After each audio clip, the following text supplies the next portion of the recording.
Próxima a falar já vai ser a Fernanda, que é nossa vereadora aqui de Porto Alegre, mais votada da cidade, e vai trazer um pouquinho da perspectiva histórica, especialmente da revolução, da luta das mulheres na primeira onda lá do feminismo, na Revolução Russa. Então, agora, Fernanda Melchior.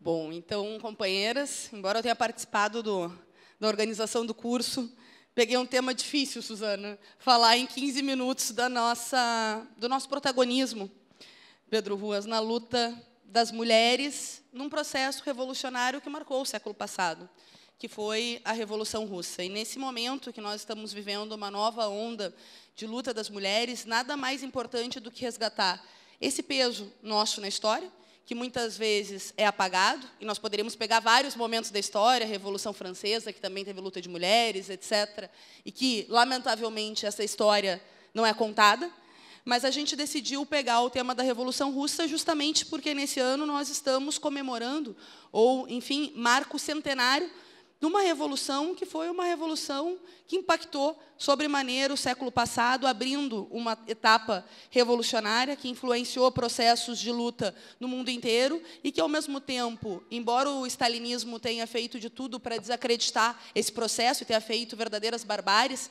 o processo da Revolução Russa ainda tem, até hoje, muito a nos ensinar. E nós decidimos pegar o tema das mulheres nesse processo de revolução, embora o tema não termine por aqui. Vale a pena estudar, o processo da Revolução é muito rico, e o processo de participação das mulheres também é muito rico, tem muita bibliografia, muitos textos que vale a pena a gente seguir estudando. Eu começaria falando do debate que havia na Primeira Internacional sobre as mulheres. A Primeira Internacional, formada por Marx, que foi a primeira internacional socialista dos trabalhadores, lá no final, no meio do século XIX, aí por 1860, é formado. É uma internacional que convive o início do movimento marxista com o movimento anarquista e com o que havia de movimento operário na época, e é a primeira vez que entra o debate das mulheres. Não vamos nos esquecer que, naquele momento, recém havia acontecido a Revolução Burguesa, as indústrias estavam começando a serem feitas, grandes indústrias com jornadas de 14, 16 horas por dia, as mulheres sendo incorporadas para receber bem menos que os homens, as crianças de 3 anos trabalhavam nas minas, 3, 4, 5, 6 anos, e o tema das mulheres aparece na Primeira Internacional. Um setor do movimento, comandado pelo Proudhon, que tinha muito peso na França e que tinha uma vertente mais anarquista, dizia que as mulheres deveriam ser combatidas no mercado de trabalho porque elas iam fazer baratear a mão de obra dos homens e que o lugar das mulheres era no espaço privado. O Marx e a corrente, que estava começando a se formar ali, não vamos esquecer que o Manifesto Comunista é recente, o Capital estava sendo elaborado, o Marx e os outros já começam a defender que a luta de emancipação das mulheres é junto com a luta dos trabalhadores, e que é verdade que o capitalismo empurrou as mulheres para o mercado como forma de superexplorar esta força de trabalho, mas que também era verdade que as mulheres tinham que ser parceiras dessa transformação. E essa, a Comuna... A Internacional durou até 1975. Em 1971 tem a experiência da Comuna de Paris, que é a primeira experiência de tomada de poder pelos revolucionários.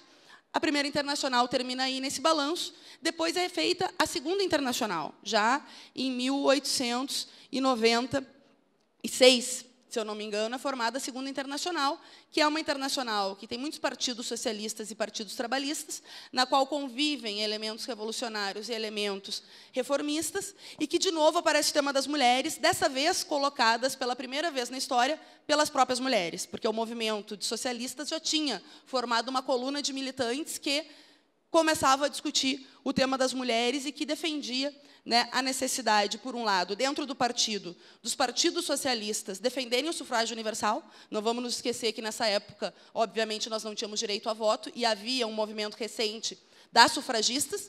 Então, dentro do partido, elas defendiam dos partidos, e, por outro lado, dentro do movimento, defendiam que as mulheres burguesas não as representavam porque as mulheres burguesas queriam sufrágio universal para eleger a sua representação, mas para seguir oprimindo as mulheres trabalhadoras, e que o feminismo tinha que estar a serviço da emancipação completa e total da classe trabalhadora. A Clara Zetkin foi uma grande expoente dessa época, ela era alemã, né, do Partido Social Democrata Alemão, e, inclusive, a partir dessa intervenção dela, na primeira Conferência Internacional das Mulheres Socialistas, é eleito o 8 de março como Dia Internacional das Mulheres. Tem muito debate, né? Durante muito tempo se acreditou que havia tido um incêndio nos Estados Unidos em 1857. Não é verdade o incêndio em 1857, embora tenha havido uma greve. Então, se data como o início do Dia Internacional das Mulheres, esse 8 de março, é essa conferência. E na Rússia não era diferente, embora fosse um país atrasado, né, do ponto de vista de uma economia quase pré-capitalista, recém tinha saído da servidão, muita concentração de riqueza nas mãos de poucos. Nós tínhamos, né, a fome, a miséria, as epidemias assolando a população camponesa, ou os mujiques, como eram chamados os camponeses à época. Nós tínhamos uma indústria muito recente e muito concentrada nos principais centros industriais, né, uma classe trabalhadora, uma classe operária muito jovem, e, ao mesmo tempo, o czarismo, que foi o regime absolutista russo, na qual, naquela época, era o czar Nicolau II, e se acreditava que o poder divino passava do czar para o seu filho, e assim, né, se comandava com um absolutismo completo o governo e muita repressão. E, embora as mulheres tivessem já, na industrialização, alguma participação, as feministas do partido e as feministas registram que houveram várias greves em 1870, 1890, que as mulheres tiveram muito peso nesse processo na Rússia, mas ainda não tinham se encontrado como sujeito político. A participação política nas organizações da classe, do movimento operário, ainda era muito recente. Bom, em 1905, tem o que ficou chamado como ensaio geral da Revolução, uma sublevação revolucionária na Rússia, muita força dos trabalhadores, uma greve geral, né, que foi muito forte, uma mobilização que juntou as classes sociais, a burguesia nascente, que queria derrotar o absolutismo e controlar o poder político. Os camponeses e operários, na perspectiva de melhores condições de vida, participam desse movimento, inclusive com um episódio muito clássico na história, que ficou conhecido como Domingo Sangrento. Tinha um padre chamado Gapon, que tinha relação com o czar, e, como uma forma de desmobilizar ou tentar canalizar essas greves, essa mobilização muito grande, eles organizam uma carta e vão até o palácio do czar. O czar manda os cossacos atirar, e mais de 1000 pessoas são mortas nesse dia do Domingo Sangrento. Isso gerou uma solidariedade muito forte. E cresceram as mobilizações, e cresceram as greves, e cresceu, né, a capacidade de resistência do povo, e um instrumento muito importante, que depois vai ser fundamental para a Revolução de 17, que é os soviets, que são os conselhos operários, que naquele momento eram concentrados nos trabalhadores industriais, e que, a partir do ensaio de 1905, começam a ter influência nos camponeses, que começam a participar dos soviets, e em setores do exército, inclusive a Marinha. Todo mundo conhece aqui o episódio do encouraçado do Potequim, né? É justamente nessa época, né, que esse setor se desprende do exército e começa a participar dos soviets. Mas isso vai ter repercussões na organização das mulheres. Bom, o czar, para não dar o poder, deu os dedos. Criou o tal do parlamento, que é chamado de Duma, né? E esse parlamento daria, teoricamente, o sufrágio universal. Só que, assim que a mobilização arrefeceu, eles criaram um conselho superior das Dumas para discutir quais eram as classes sociais que poderiam votar no sufrágio universal. Adivinha se as mulheres estavam lá? Se os trabalhadores estavam lá? Ia ter todo um escalonamento dos votos. Então, esse episódio acendeu o debate sobre a participação das mulheres. Então, nós estamos aqui no livro da Revolução das Mulheres, e elas falando sobre pós-1905. Elas dizem assim, logo depois do processo ali, porque estava tendo uma guerra também, as camponesas invadiam os departamentos militares e policiais e libertavam os soldados de reserva com raiva e coragem, surpreendentes para o sexo feminino. Armadas com rastilhos, forquilhas e vassouras, elas expulsavam os militares das aldeias e povoados, protestavam à sua maneira o fardo insuportável da guerra. Obviamente, elas foram presas, condenadas a castigos severos. Esse episódio também ajudou a organização das mulheres camponesas. E, apesar de ter esse escalonamento das eleições para a Duma, ela vai registrando, é um texto da Alexandra Kollontai, gente, desculpa, eu não dei a autora. Ela registra, inclusive, casos, como em Moscou, em que as trabalhadoras compareciam a uma reunião de eleitores, tumultuavam o encontro e protestavam contra a realização de eleições. Se, por um lado, 1905 foi um ensaio geral que abriu as teses sobre a revolução na União da Rússia, foi uma etapa, uma mudança de etapa, abriu um debate no movimento socialista, em que, por um lado, os bolcheviques diziam que o caráter da revolução era um caráter democrático-burguês, em que as classes trabalhadoras, junto com a burguesia, iam fazer a revolução, e que, à medida que um governo democrático-burguês se estabelecesse, abriria um período para a luta em defesa do socialismo. Os mencheviques diziam que a revolução era uma revolução burguesa, então quem deveria ser o sujeito social da revolução tinha que ser a própria burguesia, e o Trotsky dizia que era uma revolução democrático-burguesa, mas que, à medida que os trabalhadores iam ser o sujeito social e político, obviamente, se transformaria numa revolução socialista pela dinâmica da revolução, uma vez que os trabalhadores iam derrotar o czarismo e não iam entregar suas armas para a burguesia governar. Abriu um debate do caráter da revolução. Por outro lado, abriu um debate na União de Mulheres, na União Soviética, que, de novo, as sufragistas tentam entrar e as socialistas fazem parte. Aí, de novo, nós, num texto aqui, que é muito bom ler passagens do texto, né? Um episódio sobre a questão dessa união pela igualdade. Entretanto, quando a União pela Igualdade das Mulheres tentou organizar as mulheres, à sua maneira, isto é, tentou criar uma união mista e idílica das senhoras contratantes e das empregadas domésticas, estas últimas voltaram-se contra as feministas burguesas e, para desgosto das madames, foram às pressas organizar o partido da sua própria classe e seus sindicatos específicos. Esse debate se abriu também no movimento de mulheres. Depois disso, teve o primeiro 8 de março, em 1913, as trabalhadoras, e nós temos várias, Inês Armand, Alexandra Kollontai, a Nadia Kupskaya, que é conhecida como a mulher do Lenin, mas era uma feminista que escrevia, elaborava sobre o movimento feminista, começaram a organizar um jornal das mulheres chamado A Trabalhadora, e faziam propaganda com esse jornal. Os anos que se seguiram foram anos muito difíceis, porque 1909, 1910, teve muita repressão. Mas o fato é que houve esse duplo debate. Em 1914, quando começa a guerra, a Primeira Guerra Mundial, o debate na Segunda Internacional agora ele volta com relação à política para a Segunda Guerra. E nesse debate existe uma corrente que defende o defensismo, que era a ideia de que os operários deveriam ter uma paz civil e defender os governos dos seus países a ganhar a guerra imperialista, e os que ficou conhecido como derrotistas, entre aspas, que diziam que a guerra era da burguesia, disputando o mercado, e que era necessário transformar a guerra imperialista em guerra de classes, no sentido da possibilidade de uma guerra revolucionária. A Segunda Internacional faz esse debate. Lenin, Trotsky, etc. Todo partido na Rússia segue firme com a linha da guerra revolucionária. Já na Alemanha, a corrente da Rosa Luxemburgo, outra mulher muito importante para o movimento socialista, junto com Karl Liebknecht, denuncia, votam contra os créditos de guerra e começa uma construção independente também na Alemanha.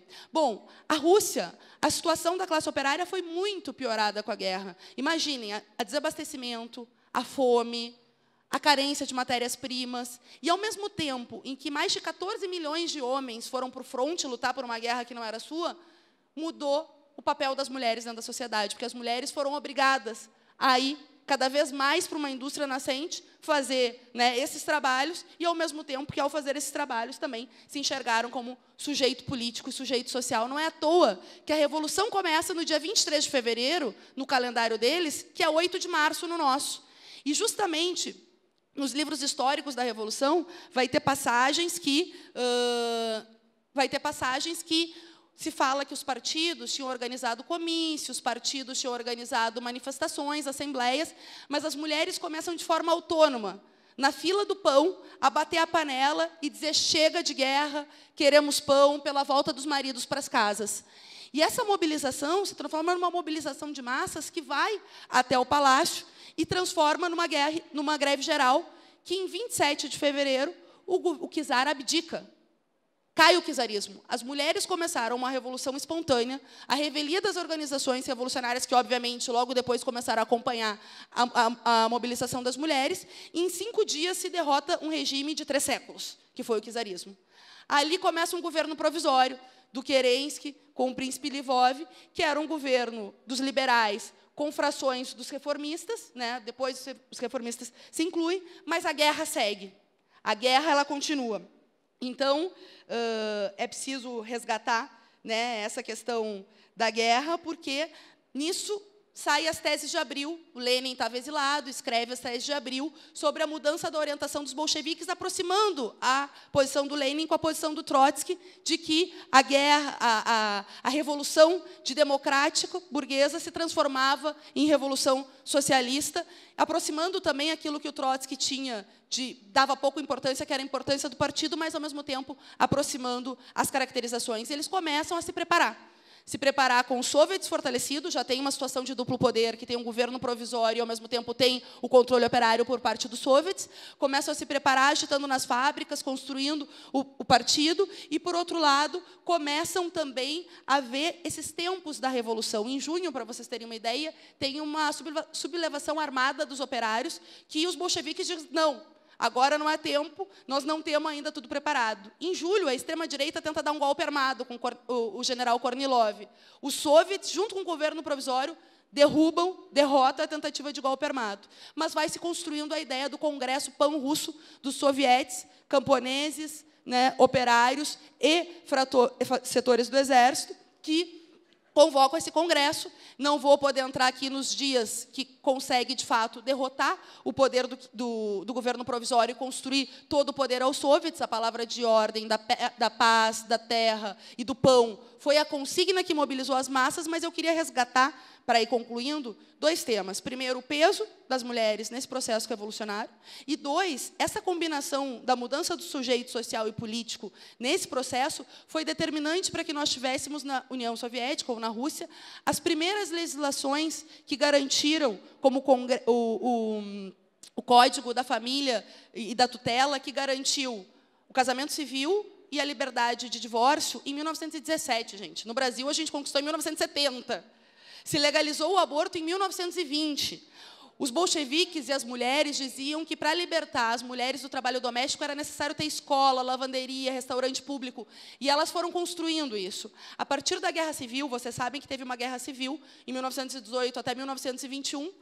A partir dessa Guerra Civil, as mulheres, em 1918, começaram a organizar o primeiro congresso de trabalhadoras. Imagina, a sociedade de uma guerra civil, a fome que ainda não tinha acabado, embora a paz tenha se garantido, e as mulheres fazendo agitação para que nas fábricas houvesse a representação de delegadas para isso. Textos de 1920 falando de que era necessário ter paridade entre mulheres nos soviets, na gestão, no controle operário, para, de fato, garantir não só uma mudança do modo de produção, mas também a verdadeira emancipação das mulheres. E não é à toa, e concluo por aqui, que muito se degenerou desse processo. Em 1924 morre o Lenin, começa a ascender o Stalin, né, dentro do partido.